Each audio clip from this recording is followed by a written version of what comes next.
Assalamualaikum warahmatullahi wabarakatuh. Salam. Penonton To The Point di seluruh dunia. Edisi perdana ini saya mengundang seseorang yang sangat berbahaya. Mudah-mudahan pasca episode ini kita masih diberi keselamatan dan kesehatan ya, supaya bisa beraktivitas dengan semula. Saya mengundang sahabat baik saya, Bang Joni Erizal. Ya. Apa kabar, Bang? Alhamdulillah sehat. Baik ya. Baik. Udah makan malam, Bang? Wah, emang kemana-mana sebelum keluar itu harus makan malam dulu ya. Jangan sampai nanti dibilang maka wanita ditanya udah makan, kalau kita jawab belum, betul dibilang pulang dulu makan itu balik lagi. Itu kan bahaya sekali ya. Banyak orang-orang yang seperti itu. Ini berhubung Bang Joni ini kan pernah di berbagai partai politik ya, malang bintang di berbagai partai politik. Jangan diperbantai lah. Kalau diperbantai kan artinya loncat kali ini. Jadi gimana aja nih? Baru saya mulainya dulu di partai PDK. PDK. Partainya mati suri. Nah, Kemudian bergeser ke partai Hanura. baru dua ya, Kedua. berbagai lah, di dua partai. Tapi pernah numpang nyalek. Ya. Artinya Bang Joni sudah makan asam garam pahit manis ya, Oh, tidak. dari dunia perpolitikan ya.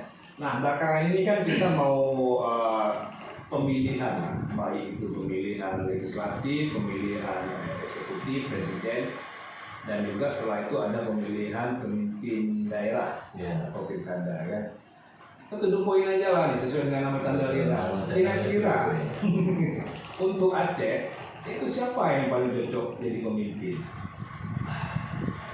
Kalau bicara cocok, semua orang cocok sebenarnya yang sudah muncul. Tapi Semua kan orang pemimpin. tergantung kebutuhan daerah hari ini sebenarnya. Nah, kalau Aceh apa kebutuhannya? Kalau menurut saya kebutuhan itu butuh pemimpin yang kuat, tegas. Kita cari dia. Orang yang suka nge-gym loh. Wah, dia punya link kuat ya ke pusat Network ya? network. Kemudian dia juga punya wawasan yang luas untuk melihat permasalahan yang ada di Aceh pada hari ini. Nah, masalah di Aceh ini kan terlalu komplit. Bang Joni sebagai orang yang di partai politik kan sudah apa ya, sudah nyenter kemana-mana nih kan.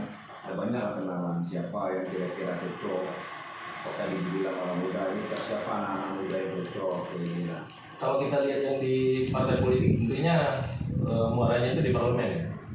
Ada beberapa orang di parlemen yang kita lihat memang vokal, tapi ya belum tahu kapasitas konsep isinya itu seperti apa, belum kita tahu. Yang jelas untuk standar vokal sudah ada beberapa nama yang muncul. Kok disebutkan? Salah satu seperti wakil ketua DPR Safarudin, Irfan Nusir, kalau yang di parlemen. Ini kita lihat kan mulai menguasai politikan dia. Kalau mereka orang di parlemen, balik lagi jadi mereka kan orang lama. Sementara tadi kita pinginnya ada darah muda kan. Kalau dari segi usia mereka masih muda ya. Ya, Kalau usia. Dari segi apa ya? pengalaman Kesegaran lah kita bilang. lumayan segar. Kalau menurut saya kan baru masing-masing satu kali periode di DPR. Kalau yang saya maksud dengan pemain-pemain lama ya sudah beberapa kali, ya, dia juga ada beberapa kali di pemerintahan gitu. Tapi kalau ini kan masih segar, menurut saya agak segar. Kalau yang lama ini kan kita khawatirkan mereka sudah punya pola sendiri ya. Ya, Jadi karena sudah ada pola, mereka akan mengulang pola-pola lama. jaringannya di situ. Di situ-situ aja, mungkin Ya, idenya juga gitu aja.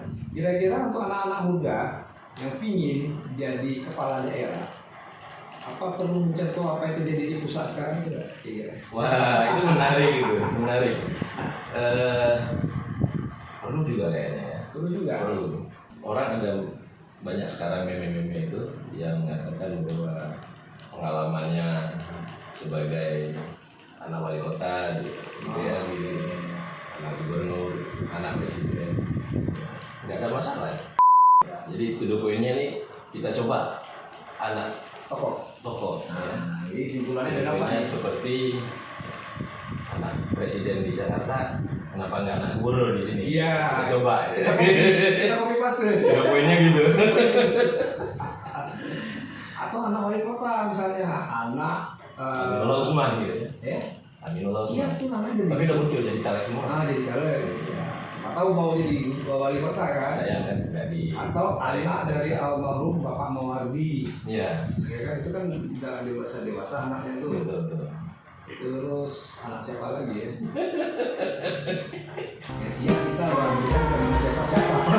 Kapan giliran kita gitu ya. Tadi pembukaannya saya udah panggil saya tokoh paling berbahaya ya kan. Tapi saya nggak ditanya ada rencana maju nggak gitu kan. Ini masalahnya. Karena abang bertanya sendiri jawab sendiri. Aduh, itu the point ya. Nggak punya duit bang. Oke, kalau mau serius dari tokoh visioner yang cerdas, pintar biasanya itu dari kampus. Dari kampus. Ada nama orang kampus yang cocok? Dari kampus kebanyakan kalau yang muda-muda jarang ya. Pasti lebih Jarang apa nih bang? jarang muncul karena masih Mereka emang nggak mau biasanya. bukan nggak mau sebenarnya kan tingkatan senioritas ini di kampus Iya. ini udah kayak militer sebenarnya. Nah itu lebih parah lagi, mereka orang yang cerdas tapi terkukung, Iya, dengan sistem yang ada ya. nggak berani mendobrak. Ini Harus mau 50 dulu ya. kalau dari kampus sepertinya kita nggak ada harapan lagi ya, hopeless ya. Sulit sepertinya karena memang itu seperti yang saya sampaikan tadi seperti ada jenjang senioritas. Nah, ya begini kan, susah ya kalau ngomong kampus, saya orang kampus juga nih. Yang paling cepat itu sama ya dengan ngomongin diri sendiri jadinya. memang yang paling cepat itu dunia politik, dunia usaha.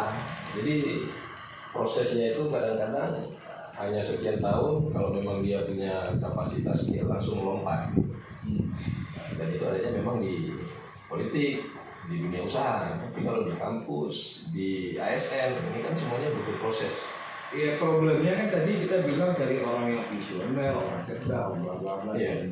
Sementara kalau di orang yang di politik, orang di bisnis, mereka kan cenderung pragmatis. Iya, Cenderung ikut pola-pola lama. Ini kan problem bang. betul. Semua jadi masalah. Ini gimana ya?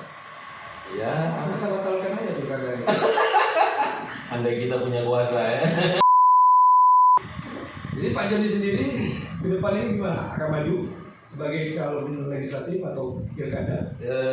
Off dulu lah. Pemilihan kecil juga nggak berminat?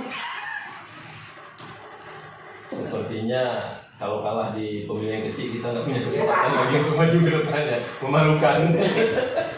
Seharusnya untuk Pak Presiden itu kan ada 3 capres.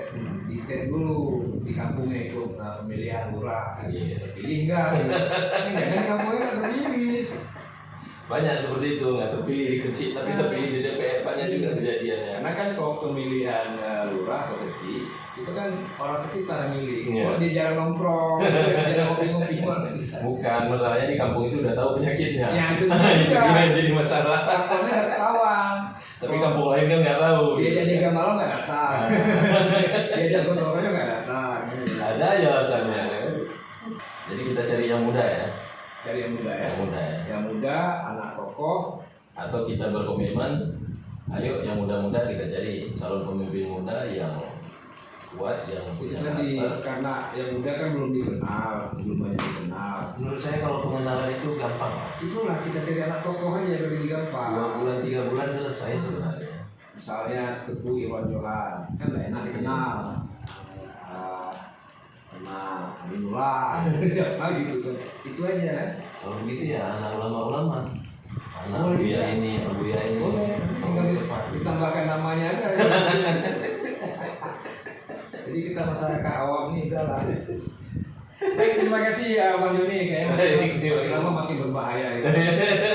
Banyak yang kena nih ujungnya kan. Jaminan keamanan nggak ada gitu. Tapi tolonglah ya kan jangan sampai pula habis ini masuk penjara pula kita.